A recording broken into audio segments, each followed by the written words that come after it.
Então,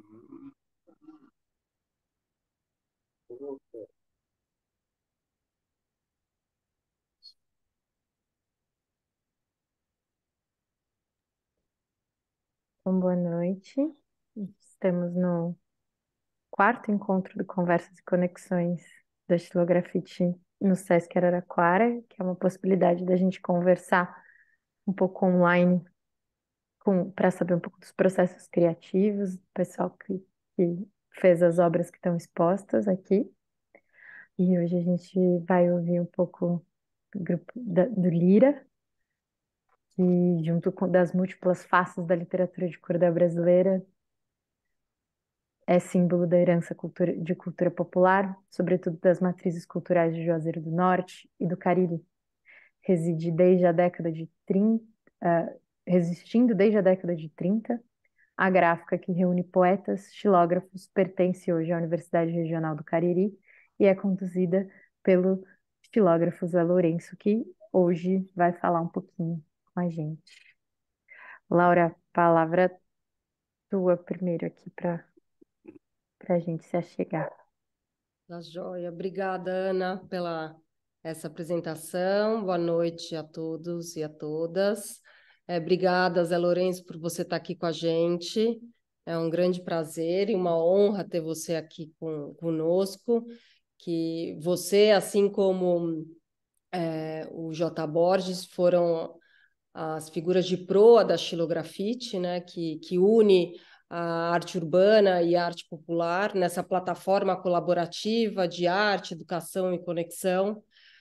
Então, vocês foram o farol para essa exposição, com essa produção tão importante e tão que resiste e que também aponta muitos caminhos e futuros desdobramentos socioculturais. Então, é muito bom ter você aqui com a gente. E eu também queria dizer que a gente encerra com Acho que eu tô vocês. falando. Oi? E eu queria falar também que a gente encerra esse ciclo de debates com vocês. Então, fique à vontade, muito bem-vindo. E para começar, eu queria que você nos contasse um pouco a história da lira nordestina. E daí, a partir disso, eu e a Ana a gente pode, qualquer coisa, te interromper para fazer alguma pergunta, ou se você preferir, você fala um pouquinho e depois a gente, enfim, tira as nossas dúvidas, que é muito bom ter vocês aqui com a gente, né, para sanar essas questões que forem surgindo. Boa noite a todos e a todas, né? Para a gente, né? É um prazer enorme poder estar aqui fazendo parte desse projeto, né, tão importante do desenvolvimento da cultura do Brasil, né? E por não dizer do mundo, porque a gravura, a xilogravura hoje, ela atingiu todo mundo, né? Quase toda parte do mundo tem um espaço. Há uns dias atrás, uma amiga viu lá nos Estados Unidos uns trabalhos, aí ficou maluca, mandou para mim. Então, a gente tem feito esse trabalho e eu vou falar um pouco, né, como iniciou, como você bem me falou no início, né, da gráfica do José Bernardo. Na verdade, o José Bernardo era um rumeiro, alagoano, morava no interior de Maceió, né, e veio para a cidade de Juazeiro em 1926 a convite do Padre Cícero. Era um miçangueiro, como se chamava na época, né, era um revendedor de produtos. E começou nos anos 30 essa pequena tipografia que no início se chamava Folheteria Silva Diniz. E essa folheteria, depois, já como o nome de tipografia São Francisco, foi a maior editora da produção de cordel, né? Antes eles faziam numa máquina pequena, uma máquina que pega um formato, um tamanho A4, e pela necessidade, porque ele teve a ideia de colocar a tipografia mesmo na frente onde passava o Rumeiro para visitar o túmulo do Padre Cícero, no grosso da Romaria. E a Romaria, ele vendia não só os cordéis e os romances, né, que antes a gente não chamava nem cordel, a gente chamava romance e folhetos, e os mais grossinhos, o mais fino de folheto e o mais grossinho de romance. Então, o pessoal passava na frente da tipografia para comprar os santinhos benditos, para muitas vezes aqueles que cantavam nos paus de arara, né, os benditos, a despedida do Rumeiro, aquela coisa toda. E ele foi bem sucedido, porque o cordel ele tinha várias funções, né? Ele tinha a função de jornalismo, muitas vezes o homem do campo ia na feira, comprava o cordel, levava para uma filha, uma neta ler, e aquele folheto ele passava, ele sabia das histórias das grandes cidades, às vezes através desse romance, desses folhetos, tinha aqueles romances de vários, que era um livro, né, de vários volumes, né, como romance do Sentenciado, Pavão Misterioso, João Grilo, Donzela Teodoro e tantos outros. Então, o Homem do Campo levava isso aí e era como se fossem os filmes e as novelas, né? E hoje lia um folheto, lia um cordel, no outro dia lia outro, e o pessoal ficava muitas vezes à luz da lamparina, né? Porque não tinha energia, lia a luz da lamparina. Então todo mundo queria comprar o cordel, né? Era bem distribuído, ele fez um trabalho muito importante que foi a distribuição em massa do cordel. Tinha umas pessoas revendendo cordel que na verdade chamavam de agente. Então tinha gente lá na Amazônia vendendo cordel daqui, saía aqui do Juazeiro e da Rua Santa Luzia. Então todo esse movimento conseguiu, até 72, o José Bernardo faleceu, em 82 passou para as filhas, né? Dona Maria de Jesus era quem conduzia a gráfica, e em 82 venderam para o governo do Estado. Então, a partir daí, fez parte de uma academia que se chamava Academia Brasileira, lá em ABC, lá em Fortaleza, só que às vezes passava um ano sem a gente ter contato com a academia. Aí Dona Violeta Reis, que era secretária da Cultura do Estado na época, como a Universidade da UFRA estava em 88, estava aqui no Cariri, né? Veio para o Cariri, então ela teve a ideia de acoplar a Lira dentro da universidade, onde permanece até hoje ligada à Pró-Reitoria de Extensão. Então, a partir de 88, a gente começou esse, essa produção ligada à universidade.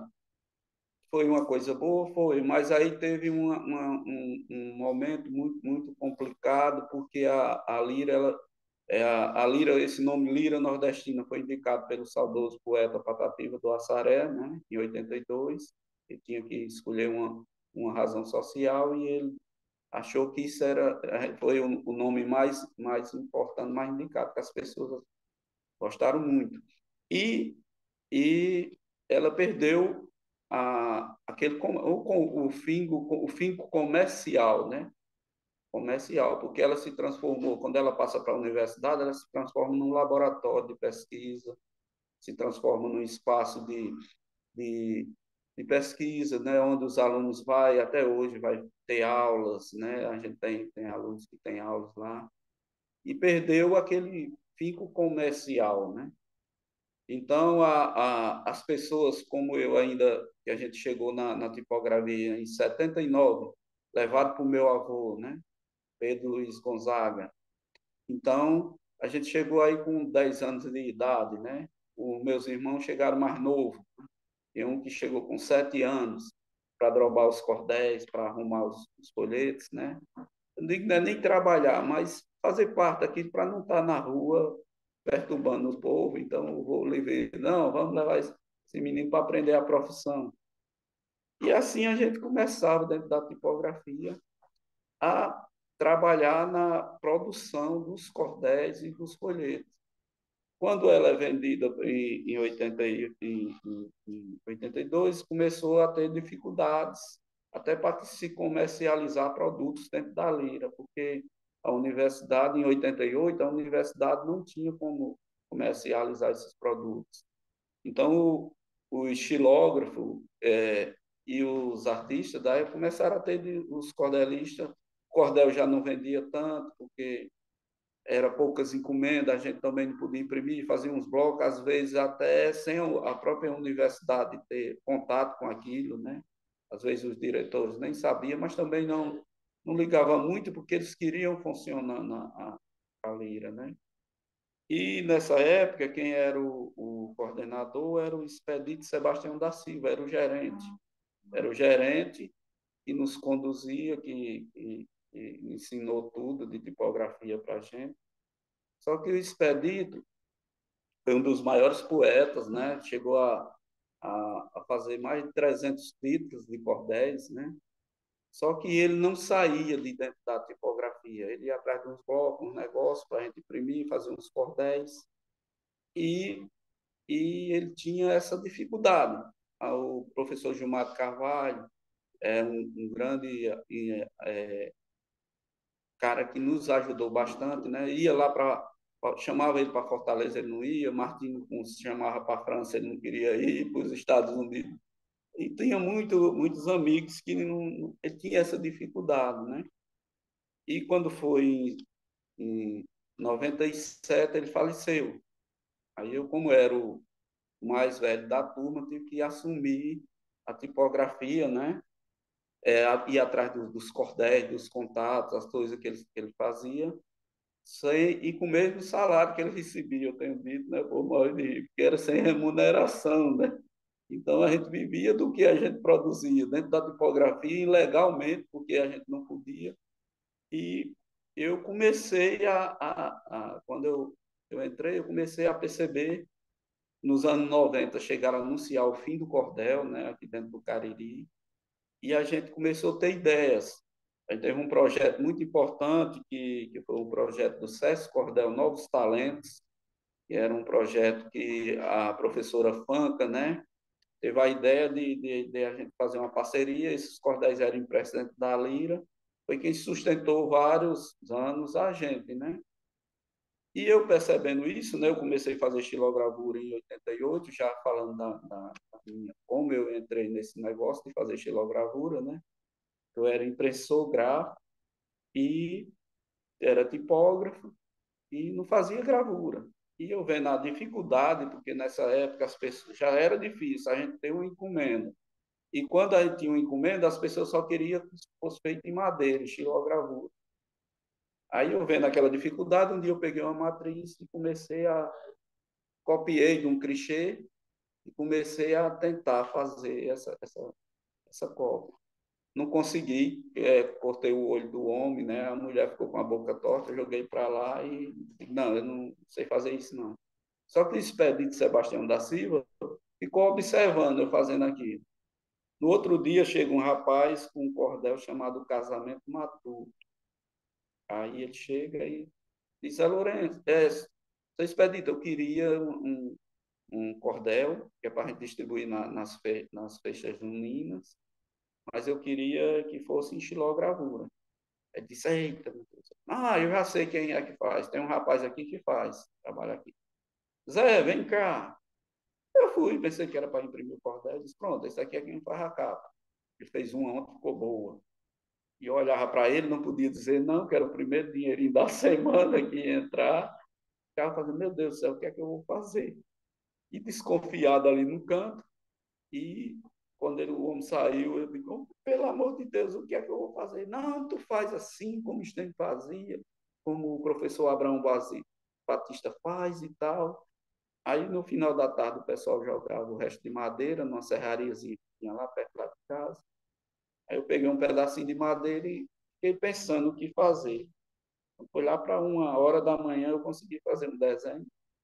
Era noivo de um lado, noivo do outro e um jumentinho no meio. E foi assim que a gente começou essa trajetória dentro da xilogravura, né? A partir de 86, né? A gente, nessa época, vinha muitos cordéis para a gente imprimir ainda, e eu comecei nesse movimento da xilogravura, só que era pouca coisa, só capas de cordel. O professor Gilmar, vendo aquilo, vendo aquele trabalho, disse: Zé Lourenço, é um trabalho muito bom, mas eu preciso uma, eu quero fazer uma exposição de você lá no museu da universidade, só que eu preciso de uma obra maior. Foi aí onde a gente começou a pensar em fazer trabalhos. Aí surgiu o álbum do Padre Cício, né?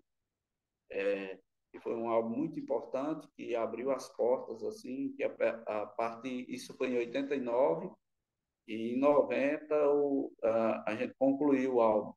Então, esse álbum, ele abriu, assim, uma clareira, né? Eu vi que era aquilo, que eu tinha condição de fazer gravura, de produzir. Partido.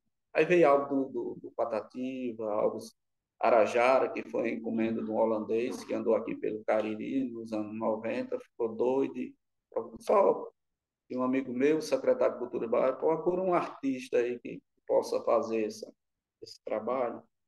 E foi assim que a gente foi desenvolvendo, e sempre com ideia de Gilmar, né? Não me deixava quieto, disse: vamos fazer um álbum do Patativa, vamos fazer um álbum da Lira Nordestina, mostrando passo a passo como vocês trabalham lá dentro da Lira e tal.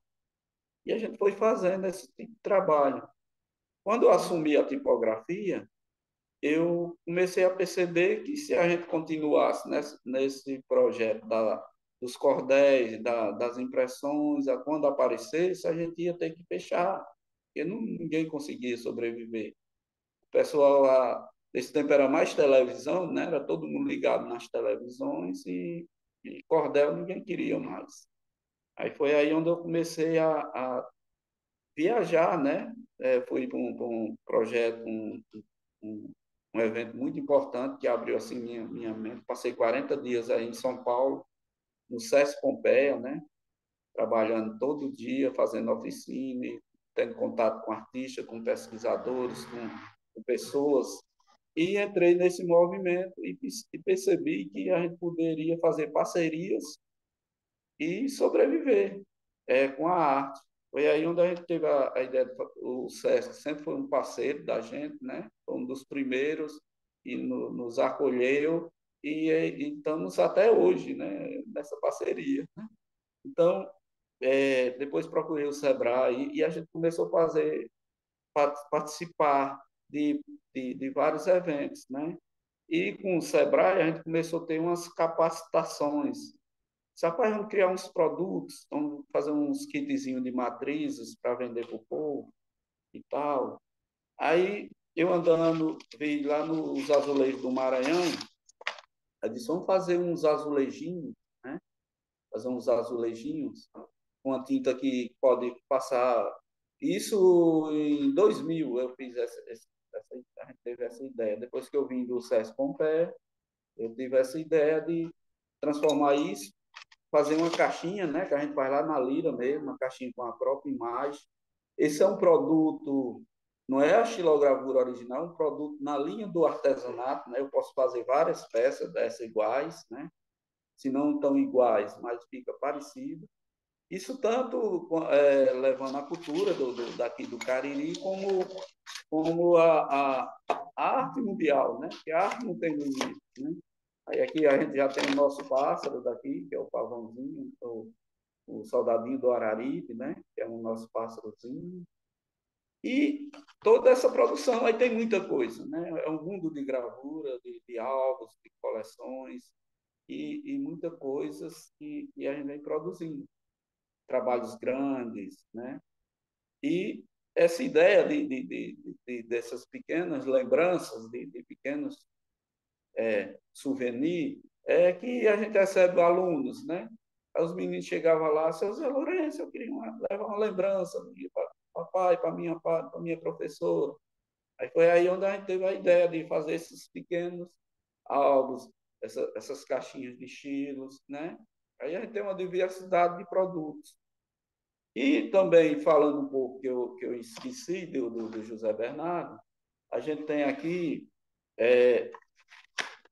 os clichês, não vai dar para ver, porque é meio escuro, mas é as capas originais dos cordéis no Brasil, que vieram para cá, a maioria vieram em 1950. Então, a gente tem 170 capas originais dos cordéis. Esse que eu estava mostrando essa capa aqui, né? Essa capa. São as capas originais dos cordéis. Antes da ideia de se fazer em estilogravura. E foi pela essa dificuldade de se fazer em estilogravura que o José Bernardo começou a encomendar os artesãos da época, né? O Valderedo Gonçalves, não mestre Nós, o seu Antônio Batista, e vários outros mestres, né, iniciadores da gravura aqui no Cariri. Então, eu estou fazendo um breve resumo, porque a história é enorme, né? E eu queria ouvir também os nossos companheiros, nossos colegas. Muito obrigada, José, pela sua fala tão rica e interessante. Eu fiquei com muita vontade daqui a pouco eu vou fazer algumas perguntas, mas antes eu vou passar para o Franklin Lacerda, que está aqui com a gente, Meu amigo. que é do Grupo Xicra. Muito prazer, Franklin. Muito obrigada por você estar aqui com a gente. Bom falar com você de novo. E eu queria que você nos contasse um pouco da história do grupo, e um pouco também da participação na Xilografite, né? Tanto no Sesc Consolação, quanto agora no Sesc Araraquara, essa continuação, esse desdobramento que teve na exposição. As caixinhas também, que todo mundo pergunta muito sobre elas. Então, eu queria que você falasse um pouco, até para depois a gente mostrar para o educativo, que sempre, né, Ana? A Anelisa, que trabalha, é do Sesc Araraquara, ela sempre também fica encantada e pensando em um monte de ativações a partir desse trabalho de vocês. Então, muito prazer e a bola está contigo agora. Tá joia, tá joia. Obrigado, Laura. Um prazer estar aqui com vocês, né, compartilhando um pouco do que é o Xícara, né? Boa noite para Ana, para Daniela e para o meu amigo Zé, né? Meu querido amigo Zé Lourenço, que está aqui. E dizer assim que é muito difícil falar qualquer coisa depois.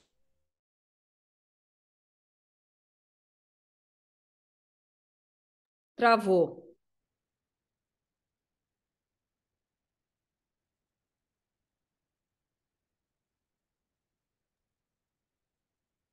Franklin, hoje a internet está complicada, né? Aqui também, aqui em São Paulo. Aí, Aí voltou, Franklin.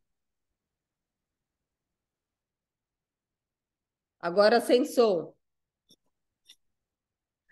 Tá. Agora está ouvindo. Tá. Então vou tentar retomar. O Xícara é um grupo, né, um coletivo, que já teve várias formações. Assim, ele teve, se eu não me engano, acho que 4 formações diferentes, né, no decorrer da existência dele. A última formação foi conformada por Carlos Henrique Soares, né, Adriano Brito e eu, Franklin Lacerda.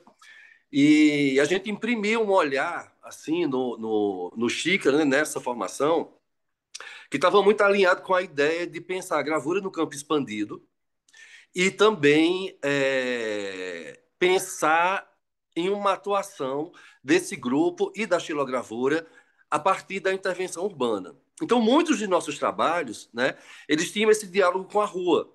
Né? Então, assim, nós fizemos instalações, fizemos ocupações, sempre com contexto, com forte caráter político também, né? Inclusive, a última instalação que a gente fez, que é de onde surgiram os peixes que estavam na montagem, né, da exposição Xilografite no Sesc Consolação, foi da corrente de um bairro da cidade, do Crato, né, que é a cidade que eu moro, a cidade base do Xícara, de onde eu estou falando. É um bairro que, sazonalmente, ele é alagado, né, por questões da especulação imobiliária. Então, aquelas casas ali, as pessoas convivem diariamente com essa situação, né? Mesmo em um lugar que não abunda muita água, né? Ou seja, a gente está em pleno Nordeste, mas a questão da inundação ela acontece em alguns períodos do ano.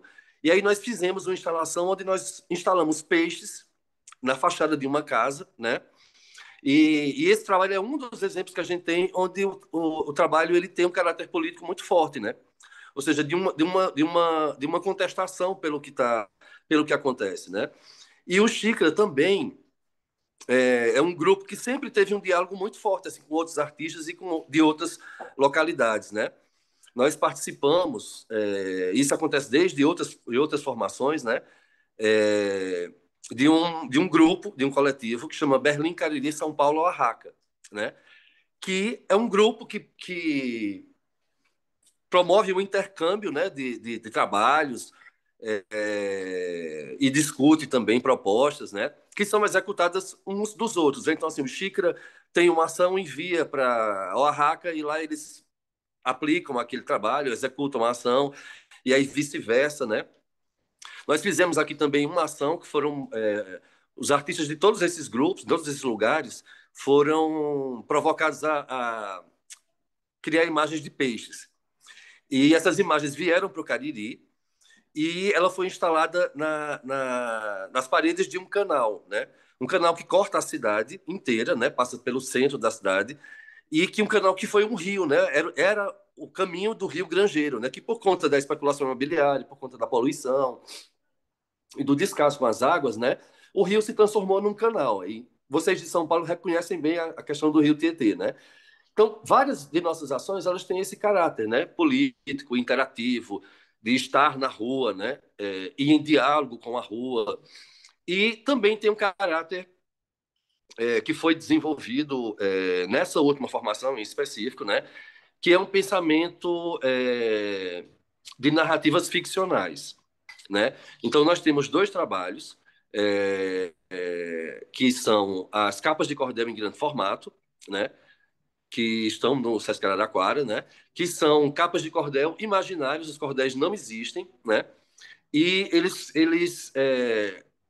têm essa ideia, né? De aumento de escala, né? Desses cordéis, mas eles mantêm toda a normativa, né, do que seria um, uma capa de cordel tradicional, né, com título, com imagem de referência, né, que faz menção à história, que no caso seria fictícia, né, a formação grupo. Então, todas essas imagens dessa capa elas são gravadas e são feitas a partir de matrizes articuláveis, né? Então, a gente criou uma situação onde a gente faz.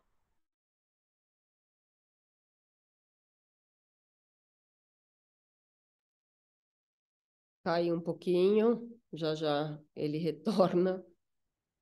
Vamos esperar um pouquinho. Verdade. E aí, pessoal, tudo bem? Tudo, querido. E aí, como é que tá a Lira Nordestina lá?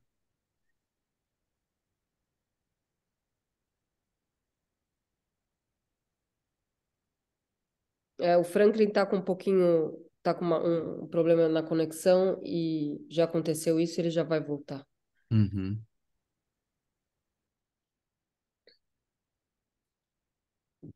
Então, Então, com som, Dani. Tá agora, né? Agora tá. Oi, querida. Desculpa o atraso, demorei um pouquinho. Tava numa reunião, mas cheguei a tempo, né? Pelo jeito, tá rolando. Bom, Deixa eu ver se o Franklin me manda alguma mensagem. Não. vamos ver se ele consegue retornar. O Zé contou um pouco pra gente da trajetória linda, nossa, forte, do Lira. Já estamos aqui Depois eu esperando. quero ouvir a gravação. Já tá Sou tudo. muito fã do Lira. Se consegui, conseguimos ir, acho que duas vezes lá, né? E sim. Hum,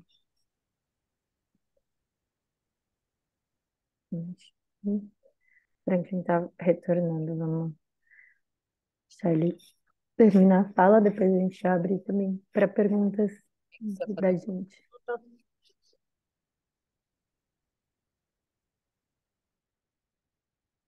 Oi, meninas. Caímos todos ou fui só eu? Aí você. Desculpa. Posso retomar? Claro, por favor. Tá. Então eu estava falando das capas de cordel, né? Que é um dos trabalhos que está em exposição e que eles têm esse caráter, né? De brincar também com a questão da narrativa, das histórias que são contadas nos cordéis, né? Mas a partir de uma perspectiva ficcional, né? Que também é muito presente, né? Nas artes, né? Na arte contemporânea. E as caixinhas que vocês tanto mencionaram, né? E que foram muito comentadas, inclusive no nosso perfil do Instagram, né? Foram muito comentadas essas caixinhas. As caixinhas também partem desse conceito, né? Elas surgiram de um livro. Carlos Henrique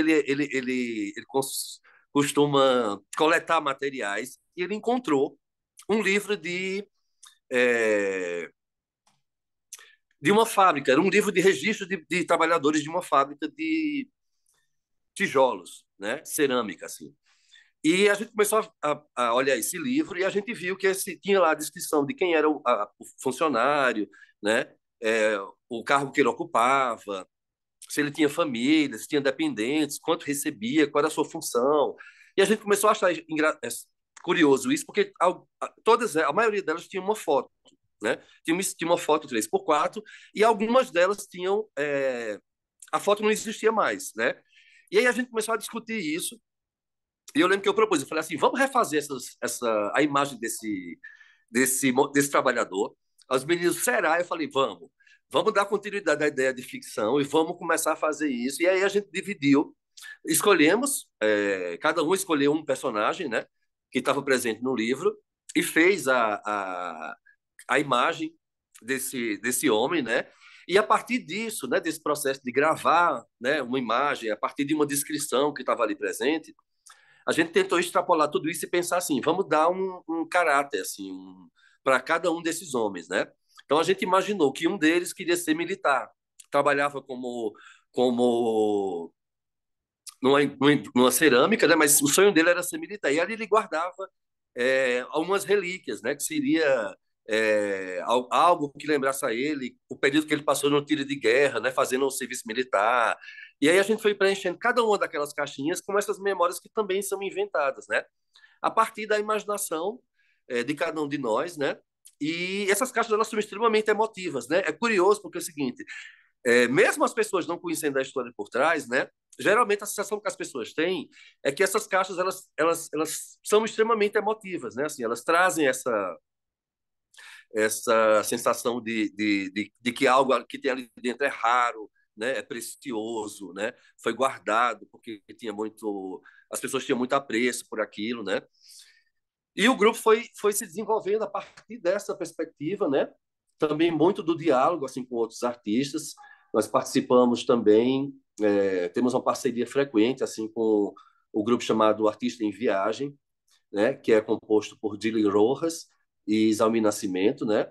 É uma artista visual, uma gravadora colombiana que mora em Berlim.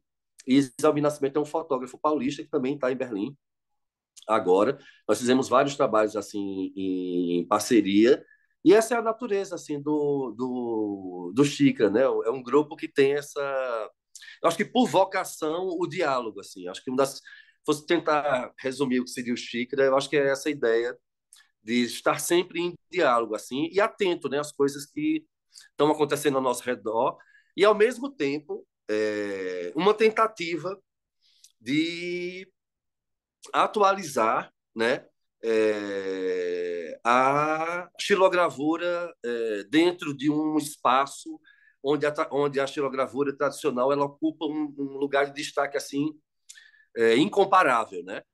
Uma outra questão também importante para a gente é que é o seguinte, é que a gente sempre percebeu que pela própria natureza, né, dos três integrantes do grupo, a gente nunca conseguiria ser um xilógrafo tradicional, né?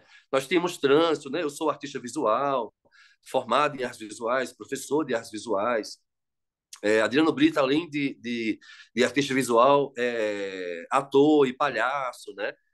Carlos Henrique é a personalidade do grupo assim que mais se aproxima disso, né? Porque Carlos Henrique ele é chamado aqui de um mestrão, né? Porque ele, assim, ele é o cara que faz a maioria das capas de cordel, né? Dos cordelistas da região. Né? Eu acho que ele é a pessoa que tem mais número de capas de cordel aqui na região, né? Mas de qualquer forma, a gente não nós não nos enquadraríamos, né, dentro dessa perspectiva tradicional da xilogravura. A gente sempre pensou que o nosso trabalho poderia ocupar outros espaços, né, e fazer um diálogo com a arte contemporânea, fazer um diálogo com a intervenção urbana, né, que são os espaços que a gente mais está ocupando. Acho que é um pouco isso. Estou aberto para perguntas. Muito legal, muito bom te ver aqui também. Oi, macho! Bom te ver.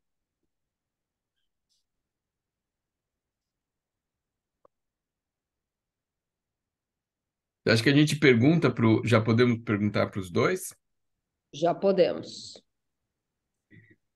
Isa Lourenço, faz tempo que a gente não se vê também. Eu queria muito saber como é que estão as coisas com o Lira, e principalmente se o Lira está produzindo alguma coisa contemporânea, assim, em parceria com artistas de outros lugares, de outros estados, como foi a nossa experiência há 10 anos atrás.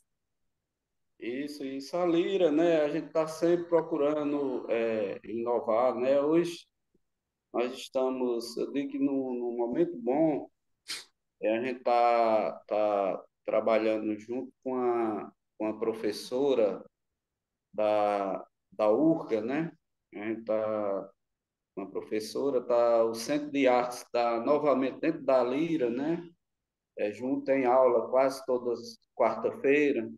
E está sendo muito importante porque a gente está tendo acesso a essa linguagem, né? A gente já teve alguns anos atrás com o Frank, né? No Centro de Arte, e ele estava lá dentro com a gente, mas no momento a gente tá tendo com essa esses novos alunos da universidade, do Centro de Artes, e está sendo muito importante, né? Tem alguns bolsistas que a gente está incentivando para fazer estilo, e tem umas meninas novas agora fazendo uns trabalhos belíssimos, nessa linguagem mais acadêmica, nessa linguagem que, que envolve outro universo da gravura, né? A gente tem uma linha. Eu fujo um pouco até disso, até nos temas, né? Eu fujo um pouco, tem uns tipos de gravura um pouco que foge um pouco do tradicional. E é exatamente nessa procura de uma linguagem diferente, né? É a nosso universo, mas colocado de uma forma diferente dentro da gravura. Então, a gente tem buscado essas pesquisas. Eu não fico quieto, eu saio sempre procurando. Sempre quando eu chego lá, eu estou fazendo alguma coisa, nunca estou quieto no canto, né? Está sempre procurando esse diálogo da gravura, né? Pesquisando, buscando formas, e isso tem melhorado bastante a gravura. Aí, no momento, em breve, a gente vai estar oferecendo oficinas de tipografia lá dentro da Lira. A gente conseguiu, a professora Elis conseguiu realizar um pequeno projeto num edital, e a gente conseguiu uma grana, então a partir de agora desse mês a gente vai começar a fazer esse trabalho. Então, essa linguagem, eu acho muito importante esse trabalho que os meninos Xícara vêm fazendo, porque é um trabalho necessário para a gente, porque senão a gente fica na mesmice. Você fica naquilo, não, a gravura tem que ser assim, não tem que ser.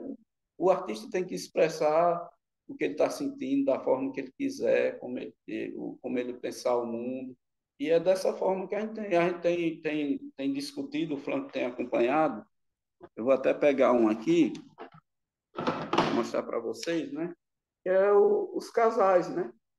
A diversidade de casais, né? A gente tem trabalhado, o Ayrton mais do que eu, né? O Ayrton, o Laurino, ele tem feito um trabalho enorme. Então, a gente tem procurado essas temáticas, né? essas temáticas os casais, o próprio. Hoje a gente está trabalhando os orixás, né? Desde um tempo atrás a gente vem trabalhando, né? Os trabalhos de matrizes africanas. Então, tem buscado outras linguagens, né? Para poder também ter mais abrir um espaço de discussão maior dentro da gravura, né? Para você não ficar preso àquele cordel. Não, tem que ser uma coisa resumida, uma coisa do cordel. Não, o artista tem que ter liberdade de criar e pensar de que forma ele quer colocar a sua mensagem, né? E é isso que a gente vem fazendo isso, e eu acho que em breve a gente vai estar com o museu, vai estar com essa oficina aberta para oferecer esses trabalhos para as pessoas, né? Então, é isso que a gente vem produzindo lá. Está um momento bom, a gente não para. Enquanto a gente estiver passando esse tempo por aqui, dentro da Lira, a gente sempre tem que procurar e também procurar ser incentivado, né? Pessoas que esses debates, essas linguagens diferentes da gente é muito importante para a gente, né?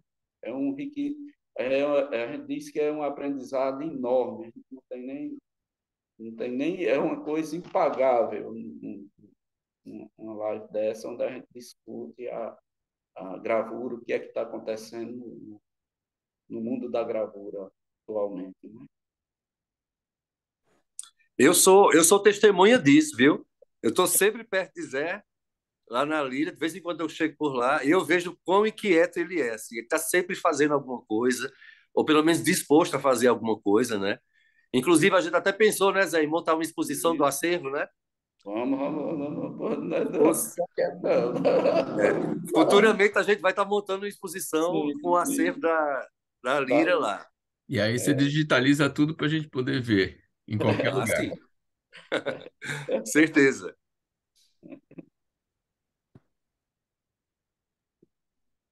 Acho que eu vou aproveitar o debate, que é justamente esse digital, né? Essa coisa toda das desde o cordel, como o Zé contando, o cordel como essa forma de comunicação inicial, pelas feiras, e aí nos anos 80, Zé estava contando pra gente que no Cariri teve esse momento que perigou acabar o cordel, né? Era o fim do cordel. E agora Franklin também estava contando dessa reinvenção de tudo isso. Eu queria. Tinha duas questões, mas essa primeira é pensando um pouco no digital com tudo isso, assim. Como é que tem sido esse chegar em outros lugares pelo digital? Como tem sido incorporado essas ferramentas do digital numa técnica tão tradicional, né? É interessante, né? Porque eu tenho falado nas nossas conversas, né? Que eu não dou palestra, a gente conversa do que a gente sente, do que a gente passa, né? Eu tenho falado que o José Bernardo, quando ele comprou as máquinas que a gente tem lá, em 1950, era que a máquina melhor que tinha para imprimir cordel, né? Era como se fosse hoje o meio de comunicação mais avançado que tivesse hoje para divulgar e vender o produto, né? Hoje, a forma que eu aprendi, antes eu era um pouco resistente, né? Os meios de comunicação, principalmente essa parte online, né? E a gente ficava com medo das pessoas copiar, não sei o quê, o trabalho. E isso, na pandemia, a gente teve que aprender que era a única forma que a gente tinha de sobreviver era nessa parte digital. E a gente aprendeu também que, nessa parte online, que é um campo enorme. A gente tá, em vez da, aqui nós estamos falando, a gente não tem nem ideia quantos milhões de pessoas, quantos milhares de pessoas a gente vai atingir com essa live, né? A gente não tem nem ideia. Então, a gente começou a entender que a gente tinha que estar dentro desse universo para poder sobreviver com isso, né? Então, hoje, eu tenho feito muitos trabalhos pela internet, pelo WhatsApp, pelo Instagram. O cara manda, ó, Zé Lourenço, eu quero uma foto, quero que tu faça uma foto dessa pessoa. Tenho feito vários retratos agora. Inclusive, fiz até um retrato agora do presidente, que ele andou aqui pelo Cariri, né? Então, a gente tem feito esse trabalho, né? E isso tudo pela internet, né? O cara está lá no Rio de Janeiro, está aí, tá em várias capitais e quer uma coisa. Manda agora, com 8 dias, a gente está mandando no correio, empacotadinho, bonitinho, né? E isso, antes a gente não tinha nada disso, né? A gente achava que não era importante.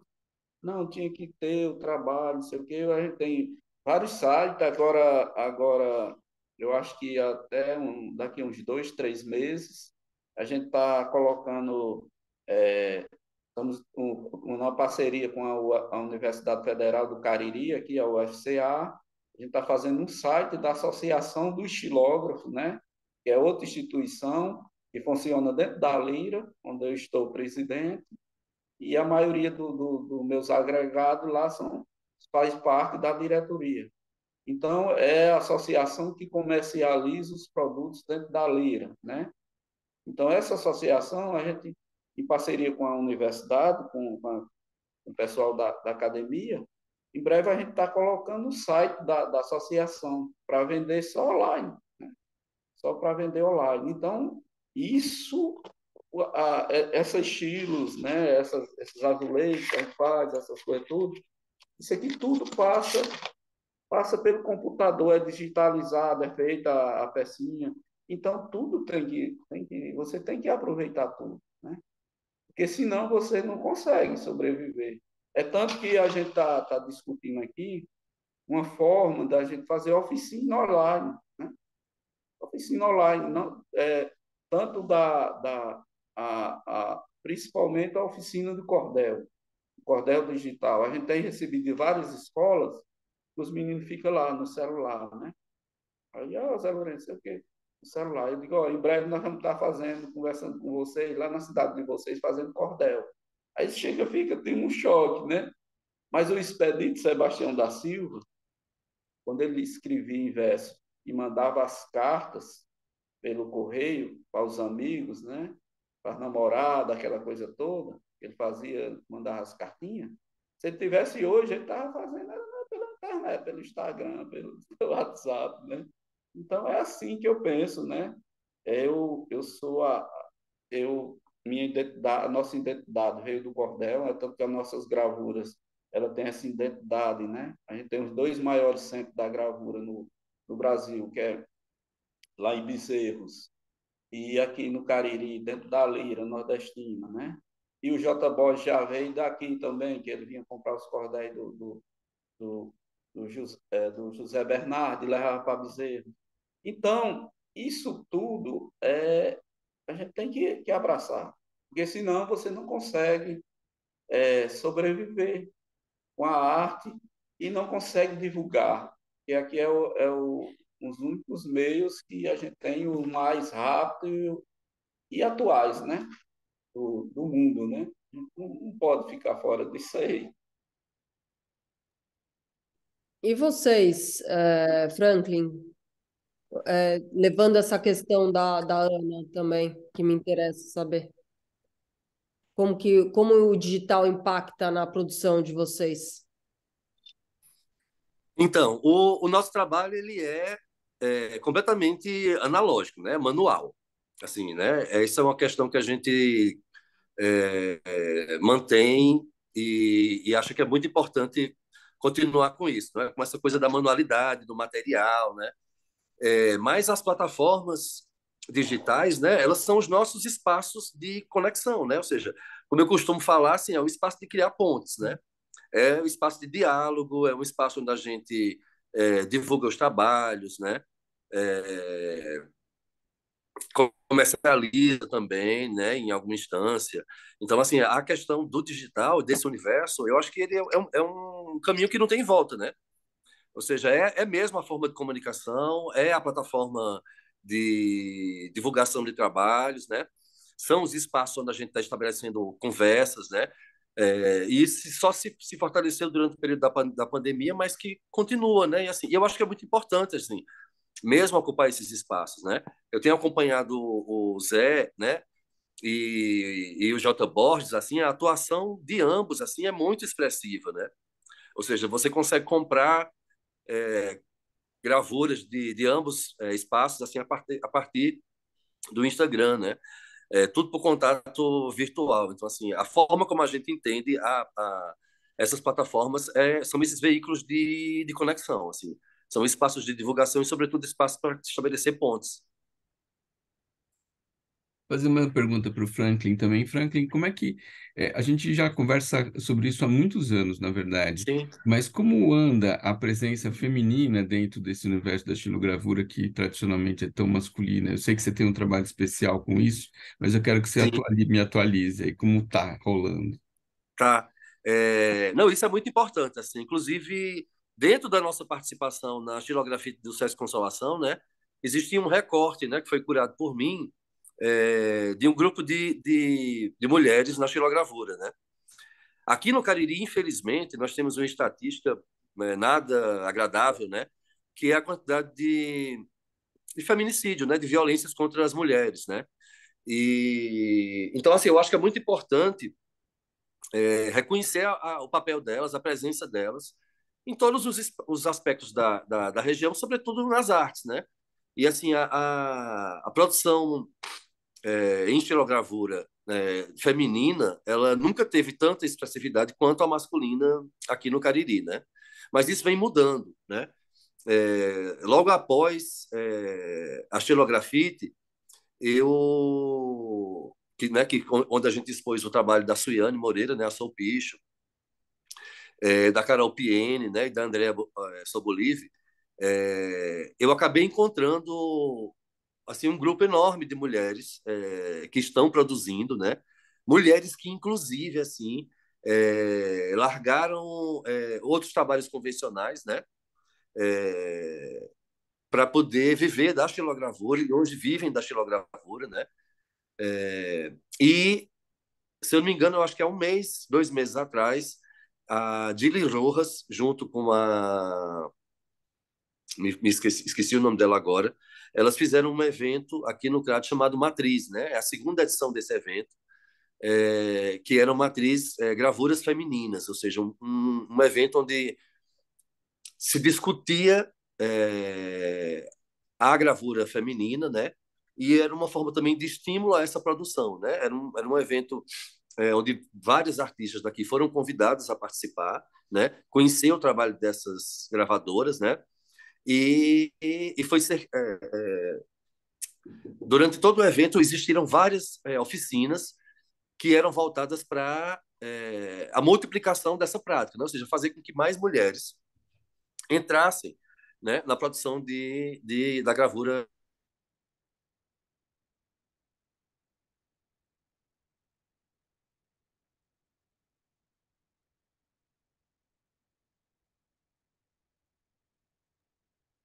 Caiu de novo. Mas quando a gente fez a xilogravura, a xilografite 1, né?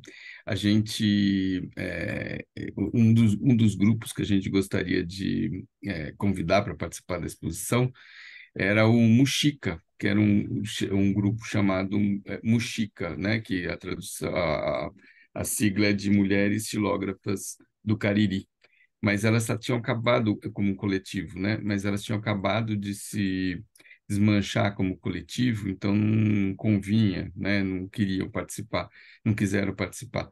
E aí acabamos, né, fazendo uma conexão com 3 outros artistas através do Franklin, através Que é as bestas marginais, né, Baixo? E é, o mas ele estava me contando, o Frank, eu vou acabar de explicar por ele, que ele está fazendo um trabalho já lá na universidade, né, e extra-universidade, muito sério de tentar divulgar mais o trabalho feminino, divulgar mais, inclusive porque o trabalho feminino na xilogravura do Cariri, ele vem ele vem com um peso de contestação, de reflexão sobre a condição feminina, que é muito importante até para arejar a própria estilo, né? No sentido assim de dar mais uma pegada mais politizada, mais ativista, né? Nesse sentido. Então, é um trabalho que eu vou continuar acompanhando, porque eu acho que está sendo muito frutífero, assim, eu percebo por ele mesmo, o jeito mesmo que ele trata e que ele se anima dizendo que tem cada vez mais mulheres e elas e se juntando também para discutir mais esse assunto. Só complemento. Inclusive, Baixo, a minha Tu, conexão está super instável, né? Mas, assim, inclusive, a Erivana Dark, né? É uma gravadora de Juazeiro, né? Que eu conheci numa das visitas que eu fiz para o Zé, na Lira Nordestina, né? Ela acabou de lançar um livro onde ela conta histórias de mulheres, né? Só são histórias de mulheres, e as ilustrações são de 15 xilogravadores, né? A maioria mulheres, né? E eu e o Zé estamos como também participando como ilustradores, né? Honrosamente, mas como é que chama desse livro mesmo? dela. Como é que chama o livro? Ela chama Erivana Dark. E o livro, o livro saiu, tem ainda à venda? O livro dela, eu não consigo me lembrar agora, mas o Depois você livro passa para dela, gente, passa para gente. passa sim. Eu tenho ele lá na Lira, viu? Ela deixou umas cópias para a gente vender e a gente está resgatando agora. Ela foi um resgate, né? Que ela fazia vários anos que a gente tinha sumido e a gente começou e a gente agora ela faz parte é a secretária da nossa associação, né? E a gente está resgatando. Tem ela, tem a Jo Andrade, tem Dona A João Lourdes, André. que era uma agricultora que trabalhava aqui na cidade vizinha e agora está fazendo gravura, né? É uma senhora que veio da agricultura para se dedicar à gravura. Então tem uns trabalhos belíssimos. Aí tem umas meninas também dessas do Centro de Artes, né, que estão fazendo o curso do Centro de Artes, que tem umas que a gente também vai trazer, e não só trazer, envolver no nosso universo, levar para as exposições, para os eventos, para incentivar, né? Dona Lourdes, ela participou de uma exposição que aconteceu no final do ano, com a maioria dos estilógrafos nessa linha mais popular, e ela fez uma gravura belíssima lá, foi exposto em Fortaleza, todo mundo adorou, ficou todo mundo maluco com o trabalho. Era uma agricultora que o Cosmo Braz incentivou ela, arrumou um namoro com ela e esse namoro deu certo, que ela resgatou, trouxe ela para a gravura e eu fiquei maluco, impressionado. E é uma coisa que a gente vem discutindo há muitos anos, porque eu lembro que nos anos 80 tinha só Marisa, eu acho que era Marisa, e a mulher do Lino, que eu não recordo o nome dela, que fazia gravura, né? Das mais antigas. E não tinha mais, né? Era só os masculinos. E isso a gente vem trazendo. A Jo Andrade tem uma coleção de gravura espetacular. É só sobre mulheres, né? Tem Maria Bonita e tantos outros. E é um resgate, né, que a gente também vem fazendo aqui dentro do Cariri, aqui dentro da Lira, trazendo as mulheres, né? A gente já tem a Jo, tem a Erivânia, tem a professora Ediane também, que está fazendo parte da nossa associação, e a gente vem acoplando essas meninas para a gente incentivar e estar tá junto, né? É um trabalho, ter desenvolver a gravura, né? Porque a gente está aqui passando uma chuva, a gente não sabe qual é o dia que a gente não está mais aqui, então a gente tem que deixar botar o bonde para andar, né? Várias linguagens. Então é isso que a gente tem feito lá dentro da Liga.